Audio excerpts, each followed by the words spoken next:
शिवाय नमस्तुभ्यम दोस्तों, स्वागत है आपका आपके अपने चैनल शिव भक्ति मार्ग में। आप सभी जानते हैं देश का बच्चा कल 2 अगस्त यानी शिवरात्रि के दिन पंडित प्रदीप जी मिश्रा द्वारा जो ऑनलाइन अभिषेक करवाया जाएगा उसका पूजन हम सभी करने वाले हैं और प्रत्येक देश विदेश में ये पूजन गुरुजी हमेशा से करवाते आ रहे हैं। तो सबसे पहले हम सामग्री जान लेते हैं कि मुख्य सामग्री हमें क्या लगेगी।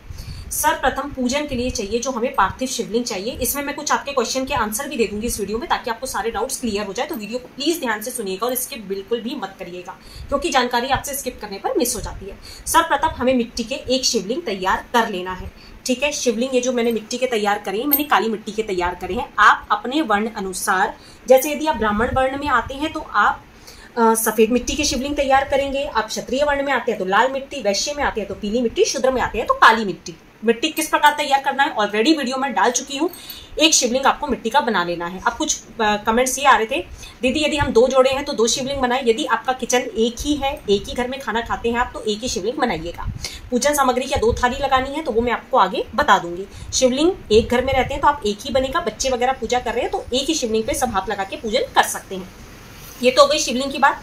शिवलिंग की मिट्टी बहुत सॉफ्ट गूंदिएगा। इस पे आप अभिषेक जब करेंगे तो आपके अभिषेक जब करेंगे तो जो शिवलिंग है वो आपका खंडित नहीं होगा। और मिट्टी में घी जरूर मिला लीजिएगा। मिट्टी का पूजन करिएगा, उसके बाद तैयार करें। बेलपत्र नीचे रखें। जलाधारी का मुख उत्तर की ओर होना चाहिए जब आप पूजन करेंगे, इस बात का ध्यान रखिएगा। तो ये मैंने शिवलिंग बनाकर यहाँ पर अपने तैयार कर लिया। आप अपने अनुसार, यदि अभी भी कोई कमेंट है तो मुझसे पूछ लीजिएगा शिवलिंग के संबंध में। कवारी लड़कियां भी बना सकती हैं, स्त्री पुरुष बच्चे कोई भी शिवलिंग बना के पूजन कर सकता है। तो ये तो हो गए हमारे शिवलिंग तैयार। अब शिवलिंग के बाद हमें चाहिए रहेगा एक कलश में जल। अब आप सभी जानते हैं अभिषेक में जल की हमें ज्यादा आवश्यकता पड़ती है, तो पास में एक्स्ट्रा जल रखकर ही बैठिएगा। पूजा में बार बार उठा नहीं जाता। आसन जरूर बिछा लीजिएगा और पात्र रख लीजिएगा अभिषेक के लिए, क्योंकि पंडित जी मुख्य सामग्री बताते हैं, बाकी हमें अपनी समझदारी से चीजों को रखना होता है। इस जल में गंगा जल मैंने मिला लिया है, तो वो आप मिलाकर ही पूजन के लिए बैठिएगा।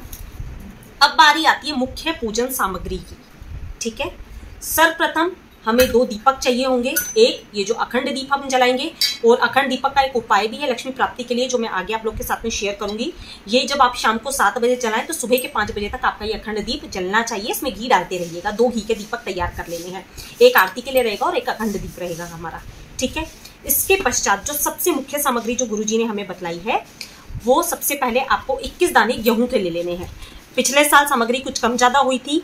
इस बार जो लिस्ट मिली है उसके अनुसार ही मैं आपको सामग्री बता रही हूँ। पिछली बार हमने गेहूं के ज्यादा दाने रखे थे, 51 थे, इस बार 21 रखे हैं। 5 कमल गट्टे, पिछली बार हमने 11 कमल गट्टे रखे थे, इस बार हमने 5 कमल गट्टे यहाँ पे रखे हैं। कमल गट्टे ये होते हैं, ये नहीं मिलते हैं ना, कमल के फूल रख सकते हैं। ठीक है, और कोई सामग्री नहीं मिल रही, मान लो आपको कमल के गट्टे नहीं मिल रहे, या जो गेहूं है वो वंश वृद्धि में यूज होता है, इसलिए हम शिवलिंग पे अर्पित करते हैं, तो कमल गट्टे की जगह आप कमल के फूल रख लीजिए। वो भी नहीं मिलते हैं ना, तो आप अक्षत रख सकते हैं। 108 दाने गुरुजी ने अक्षत बोला है, वो मैंने यहाँ पे रख लिए। कहीं से भी टूटा फूटा खंडित चावल नहीं होना चाहिए। 21 दाने काली मिर्ची हमने रख ली है। पिछली बार हमने 11 दाने रखे थे, इस बार हमने 21 दाने रखे हैं। 1 चुटकी काले तिल। ठीक है, 1 चुटकी में आपके जितने आ जाते हैं, मैंने यहाँ थोड़े से एक्स्ट्रा ही रखे हैं। पूजा पाठ में थोड़ी सी एक्स्ट्रा चीज रखनी चाहिए। अब ये जो 3 सुपारियां हमने रखी हैं, एक से हम संकल्प लेंगे, एक से गौरा जी बनाएंगे और एक से गणेश जी बनाएंगे। अब एक कमेंट आ रहा था, दीदी कैसे पता चलेगा गौरा गणेश हमने बनाए हैं? तो एक पे पीले रंग का कलावा लपेट लीजिएगा, एक पे लाल रंग का कलावा लपेट लीजिएगा, या तिलक करके थोड़ी सी निशानी आप लगा लीजिएगा कि ये गौरा जी और ये गणेश जी हैं। इसके पश्चात पूजा में हमें इत्र की आवश्यकता सबसे पहले पड़ती है, तो इत्र मैंने यहाँ पे रख लिया। इत्र केवड़े का नहीं होना चाहिए, इस बात का ध्यान रखिएगा। इत्र आप कोई सा भी छोटा बड़ी शीशी आपको जो पूजा की मिल जाती है आप वो ले लीजिएगा। केवड़े का इत्र मत लीजिएगा। लौंग इलायची रखी हमने, जो गुरुजी ने हमें बोली थी, थोड़ी थोड़ी संख्या में मैंने यहाँ पर रख ली है। इसका कोई अंदाजन उन्होंने नहीं बताया था। अब बारी आ जाती है दक्षिणा की, जो कि सबसे जरूरी होती है पूजा में।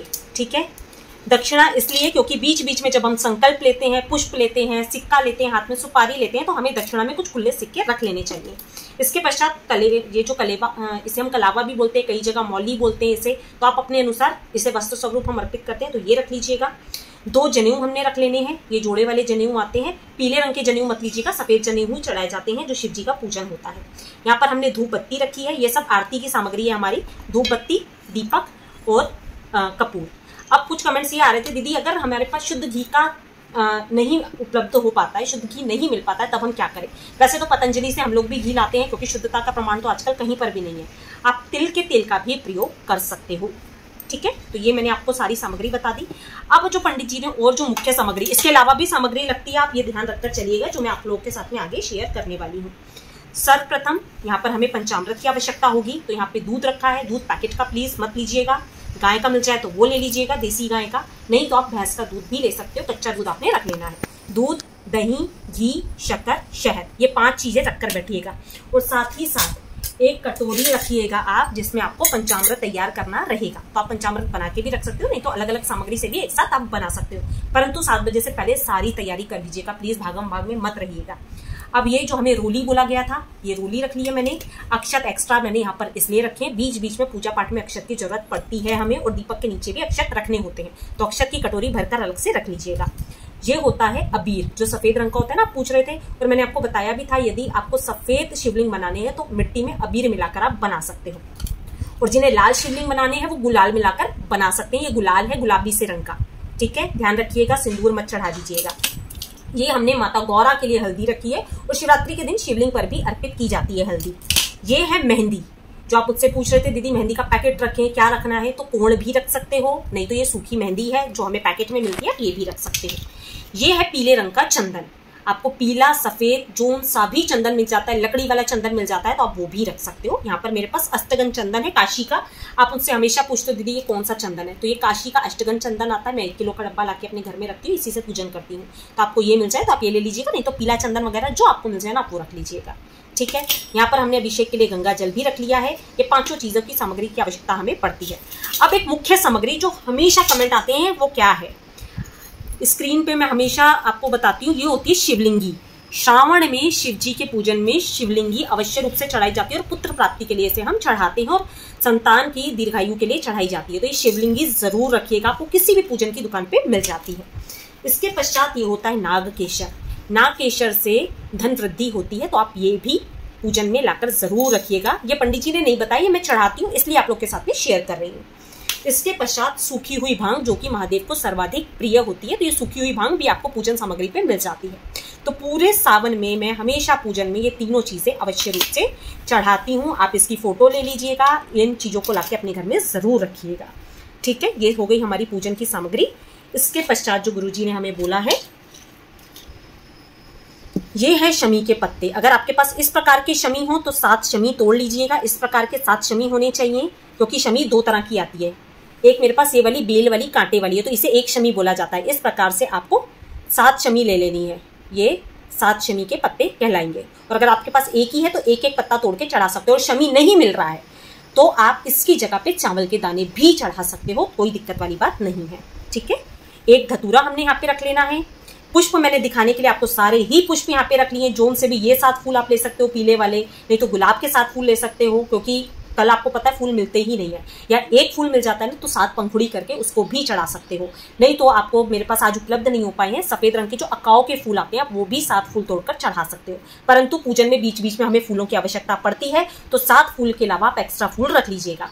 ये पीले आपको कनेर के पुष्प मिल जाएंगे, या ये वाले आपके पास सफेद पुष्प है, केतकी का पुष्प मत लीजिएगा, या अपराजिता के आपके पास पुष्प हैं, सारे मैंने इसीलिए रख लिया आपको दिखाने के लिए। तो इसमें से जोन से भी आपको फूल मिल जाए ना 7 की संख्या में रख लीजिएगा, ठीक है। अलग अलग भी मिल जाए तो भी 7 फूल गिनकर रख लीजिएगा, ठीक है। ये हो गया आपको क्लियर। एक धतूरा मैंने यहाँ पे रख लिया है, धतूरे के पुष्प मिल जाए तो वो भी ले आइएगा। तो ये हमारी पूजन की सामग्री हो गई। अब सबसे मुख्य चीज, कमेंट आता है, ये मैंने इसीलिए आपको दिखाने के लिए रखा है। ये बेलपत्र मैं मंदिर से ही उठाकर लेकर आई थी। अगर आपको बेलपत्र नहीं मिलते ना, शिवलिंग जाके शिवलिंग पे से कुछ दक्षिणा रख के वहां से भी आप बेलपत्र उठाकर ला सकते हो। बेलपत्र आपकी कहीं से भी कटी फटी नहीं होनी चाहिए। 7 बेलपत्र आपको रख लेना है। और अगर कोई विशेष कामना है आपकी तो 21, 51 या 108 बेलपत्र भी आप शिवलिंग पे अर्पित कर सकते हैं। अर्पित करते समय ये जो डंठल का हिस्सा होता है इसे तोड़कर ही अर्पित करना है। वज्र का प्रहार करता है क्योंकि शिवलिंग पे, और रखने की मुद्रा शिवलिंग पे ये होती है, ठीक है। इस प्रकार से आप रखेंगे और इस प्रकार से आपको उठाना होता है। तो ये बेलपत्र हो गए। पान के पत्ते हमने एक्स्ट्रा मंगवा लिए हैं, आपको 2 या 3 पान के पत्तों की आवश्यकता पड़ती है। तो ये हमने बेलपत्र ले लिए। और ये बेलपत्र उपलब्ध नहीं हो पाते ना, चांदी के अगर नहीं मिलते तो चांदी के भी आप ला सकते हो, 20-30 रुपए के आराम से मिल जाते हैं, आज से 50 रुपए का आता है। तो 7 बेलपत्र आप लाके वो भी चढ़ा सकते हो। तो ये बेलपत्र आपकी हो गई। अब इसके पश्चात फलों को लेकर मेन क्वेश्चन आ रहा था, दीदी 5 अलग अलग फल रखें, एक जैसे रखें, क्या करें। तो यहाँ पर देखिए 4 मुझे केले उपलब्ध हो गए थे, 1 आम मेरे पास था। या आप 5 अलग अलग रख सकते हो, या एक ही प्रकार के 5 फल रख सकते हो। अब बारी आती है भोग की। भोग में हमें क्या बनाना है? भोग अभी तो मैंने मार्केट से पेड़े का मंगवा रखा है, नहीं तो बिना प्याज लहसुन का खीर पूड़ी का भी भोग में लगाती हूँ भगवान को, तो आप वो भी रख सकते हैं, नहीं तो गुड़ रख सकते हैं, शक्कर रख सकते हैं, जो उपलब्ध हो जाए, जैसा बजट हो वैसा काम आप कर सकते हैं। गणेश जी के लिए गुड़ मिल जाए तो आप गुड़ रख लीजिएगा। यहाँ पर मैंने अभी ये रखा है। अब कमेंट आ रहा था दीदी के शिवरात्रि का हमें इस पूजन में व्रत भी करना है। व्रत कर ले तो बहुत ही अच्छी बात मानी जाती है, व्रत करना बहुत अच्छा बतलाया गया है श्रावण शिवरात्रि का, तो आप व्रत भी कर सकते हैं।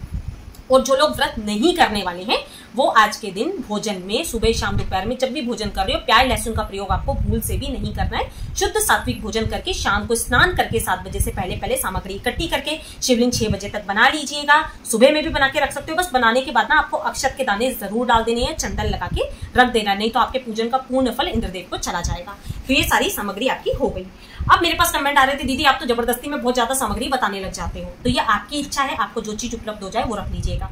जल की आचमनी बीच बीच में आपको पंडित जी जब जल लेने के लिए बोलते हैं तो आचमनी रख लीजिएगा। नारियल पंडित जी ने नहीं बोला है, परंतु पूजन में आखिरी में नारियल सभी भक्तजन चढ़ाते हैं, तो नारियल एक जरूर रख लीजिएगा। और इस नारियल से एक विशेष उपाय किया जाएगा कमलगट्टों और बेलपत्र से, जो कि मैं अगली वीडियो में आप लोग के साथ में शेयर करूंगी, तो नारियल जरूर रखना है आपको, भूलिएगा मत। इसके पश्चात कुछ भक्त ये जो सूखी मेहंदी का पाउडर है ना, आप ये भी मेहंदी रख सकते हो, जो मैं आपको पूजा में बता रही थी। शिवरात्रि के दिन में ये सावन में या शिवरात्रि के जिस भी दिन में आप पूजन करते हैं माता गौरा को सुहाग की सामग्री चढ़ाई जाती है, तो अगर मिल जाती है तो रख लीजिएगा, नहीं तो एक सिंदूर के डब्बी ही माता को अर्पित कर दीजिएगा। ये पंडित जी ने नहीं बताई पर भक्त चढ़ाते हैं, इसलिए मैं आप लोग के साथ में ये चीजों को शेयर कर रही हूँ। और यदि आपके पास अभिषेक के लिए जो श्रृंगी होती है ये उपलब्ध हो जाए तो बहुत ही उत्तम बात है, इससे अभिषेक करना अति शुभ बतलाया गया है। कच्चा दूध इसमें डाल के हम भगवान का अभिषेक करते हैं। और यदि आपके घर में रोग बहुत जाता है तो जल में कुशा मिला लीजिएगा, जिससे रोगों की मुक्ति होती है। और जब विसर्जन करेंगे तो भूल से भी बेलपत्र कमलगट्टों को फेंकना नहीं है। अगली वीडियो आपको मिलेगी, उसका करना क्या है, तो इस बात का आपको विशेष रूप से ध्यान रखना है। तो सारी सामग्री मैंने आप लोगों के साथ A to Z शेयर कर दी है। अगर अभी भी आपके कोई कमेंट कोई डाउट है तो मुझसे पूछ लीजिएगा। हाँ, अगर यदि 2 जोड़े पूजन करने बैठ रहे हैं तो एक सामग्री को हाथ लगा के भी चढ़ाया जा सकता है, नहीं तो पूजन की 2 थाली भी तैयार की जा सकती है। शिवलिंग एक ही बनेंगी यदि आप एक ही घर में रहते हैं, किचन आपका एक ही है। हाँ, अगर दोनों भाई अलग अलग रहते हैं, उनका किचन अलग अलग है, खाना अलग अलग बनता है, तो दोनों भाई अपने अपने परिवार में बैठकर अभिषेक करेंगे। यदि सास ससुर देवर देवरानी सब आपके साथ में ही रहते हैं तो आप लोग सब एकत्र होकर पूजन कर सकते हो। तो सारी जानकारी मैंने आप लोग के साथ में शेयर करी। वीडियो अच्छा लगा हो, लाभप्रद लगा हो तो वीडियो को लाइक करिएगा। और चैनल पर पहली बार आ रहे हैं और मेरी आवाज पहली बार सुन रहे हैं तो शिव भक्ति माँ को सब्सक्राइब जरूर करिएगा। और विसर्जन के वीडियो आपको आगे मिलने वाले हैं। धन्यवाद।